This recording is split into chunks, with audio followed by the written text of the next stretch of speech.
The second highest garden is called Al-Ma'wa. It's called Al-Ma'wa, which is, we could call it the grand abode. And then under that is Jannat al-Khuld, the garden of eternity. And each of them is absolutely different. And each of them has its people, but we can visit each other.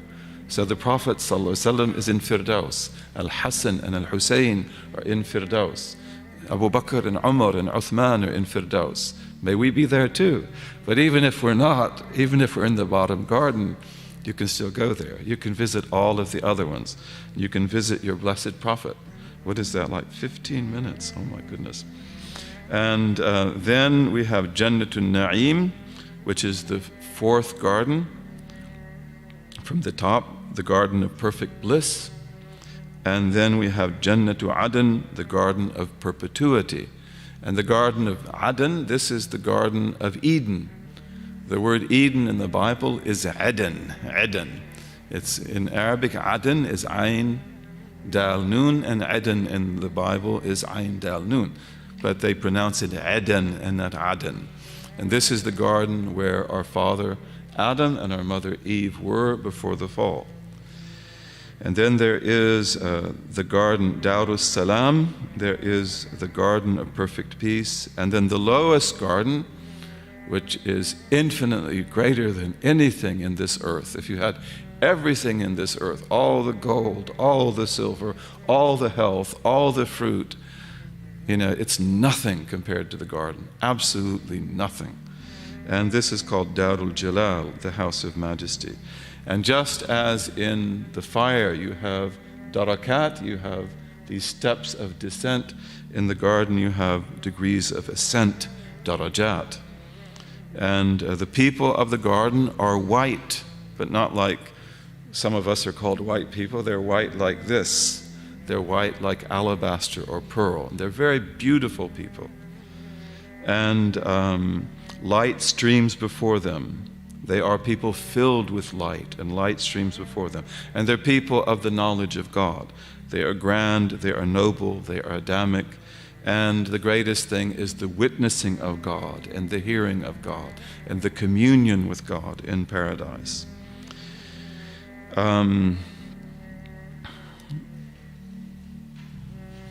They wear robes of green from silk, different types of silk, bracelets of gold and silver. We drink wine and honey and milk and water, although there's no drunkenness. Your intellect gets stronger and stronger. One of the greatest things in the garden is speech, because all of us speak perfectly in the garden.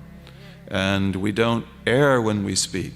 We don't speak nonsense. So the speech of the garden is beyond, it's all perfect speech. There's nothing foul, there's nothing flawed. There's no sickness, there's no cold, there's no death.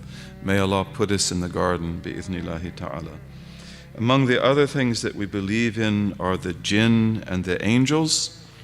And maybe we'll just speak about that for a minute. We also believe in the saints and in the miracles of the saints. You don't have to believe in a particular miracle. If you heard that Imam at-Tustari, for example, once went to the bellows and he took a piece of iron, hot iron, out of the bellows and it became cold in his hand, you don't have to necessarily believe in that story. I do. You don't have to, but you have to be aware, because some of the awliya, like Shaykh Abdul Qadir al-Jilani, their karamat were witnessed by thousands of people. Once he would preach to all of Baghdad, and once he was preaching, for example, and he said, if God willed, he could send beautiful green birds that would fly here, and you would see them, birds of paradise. And then these green birds came, and they went up his sleeves, and they went into his garments, and they didn't come out. And everybody saw that. So especially, this is why when you take some of the great saints, like Shaykh Abdul Qadir al-Jilani, our scholars have said, beware of disbelieving in his karamat, because they were mutawatir. They were witnessed by hundreds and thousands of people. But we must believe in the karamat of the awliya, and we must believe in the awliya, and every believer is a wali. but just every believer, woman and man, is a wali. Inshallah, we are all awliya here, bi'idhnillahi ta'ala, but the awliya have higher and higher stations, just like the garden has higher and higher stations. We believe in the angels who are infallible. They are mukallaf. They are still mukallaf. They have moral and legal responsibility, but they do not disobey God. In the scale of balance, the deeds of the angels are not weighed, the deeds of the prophets are not weighed, and the deeds of those great believers who are not reckoned are also not weighed. So, for example, in our ummah, the first of us to have his deeds weighed will be Umar ibn al-Khattab. Abu Bakr, his deeds will not be weighed because they're too heavy. It's not fair. And the Prophet's deeds are too heavy, and the angels, they just go to the garden.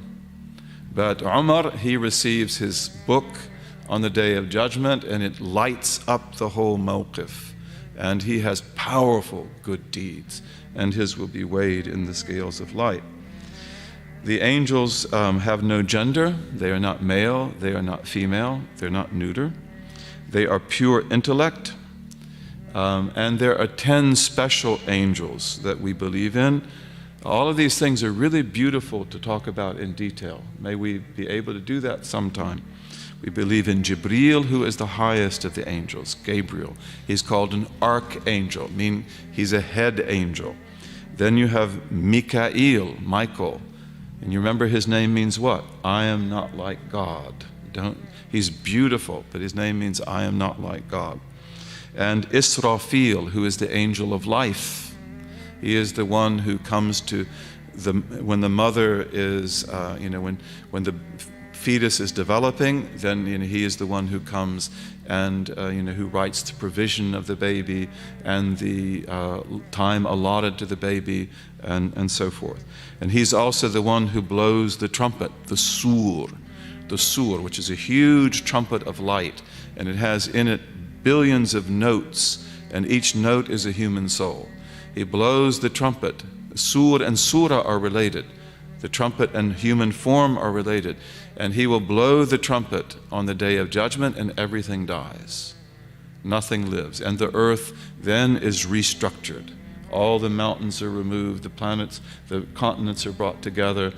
And then 40 years later, he blows the trumpet again. And when he hits your note, you come to life. You have a note. When he hits your note, you come to life. And then you have Azra'il, who is the angel of death. Munkar and Nakir. Munkar is you could say, the reprehender, and Nakir is the reprehensible. And these are angels who are the ugliest and most frightening things in creation for the disbeliever. There is nothing more frightening than Munkar and Nakir, and they are black with blue eyes. And when they speak, fire comes out of their mouths. But may we never see them that way. For the believer, they are beautiful. And they test you in the grave. We believe in the test of the grave. And what do they test you about in the grave? Aqeedah. This is why you have to know your aqeedah. They don't ask you about salat, they ask you about belief. Who was your Lord? What was your religion? Who was your prophet? And they can ask you again and again. And sometimes Munkar asks all the questions and Nakir listens. And sometimes Nakir asks the questions and Munkar asks, and sometimes they both ask the questions. So you've got to know your aqeedah. You've got to know your belief. Then there are the angels, Raqib and Atid. Raqib is the preserver, or he is also the observer, and Atid is the one who's present, or also the one who's always ready. And these are angels that you have always with you that record everything you do. They record your thoughts, they record your sneezes, your coughs, your thoughts, everything. And your book is put together by them.